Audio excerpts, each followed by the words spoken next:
حاضرین محترم، اسی جنگ میں بڑے خوبصورت کردار صحابہ کرام کے، چند مثالیں میں آپ کے سامنے، اور یہ بتانا چاہتا ہوں کہ اصل میں اہل ایمان کی بنیاد علامت کیا ہے، اہل ایمان کون ہوتے ہیں۔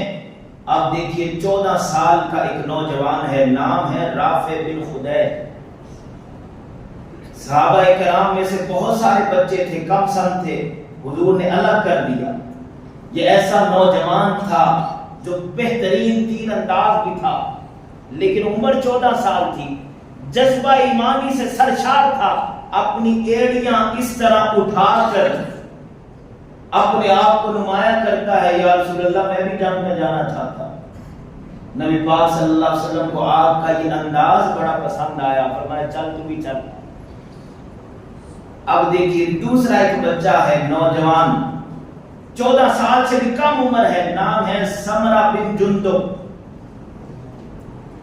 یہ بھی آگے بڑھتے ہیں، یا رسول اللہ صلی اللہ علیہ وآلہ وسلم آپ نے اس کے قد کو تو دیکھا ہے، لیکن میری بہادری کو آپ نہیں جانتے، میں بھی اسی طرح جنگ کے لیے تیار ہوں۔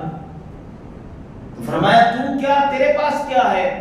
یا رسول اللہ آپ نے جس کو منتخب کر لیا ہے آپ اس کے ساتھ میری کشتی کروا لیں، اگر میں جیت گیا تو مجھے لے جائیے گا۔ اگر انداز دیکھیے کیا ماحول ہوگا۔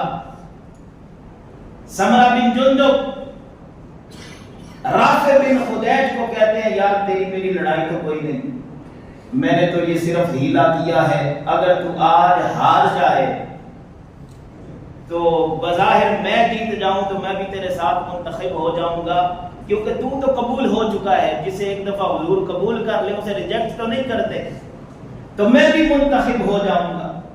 آج خدیج، رافع بن خدیج ہار کے بھی جیت گئے ہیں۔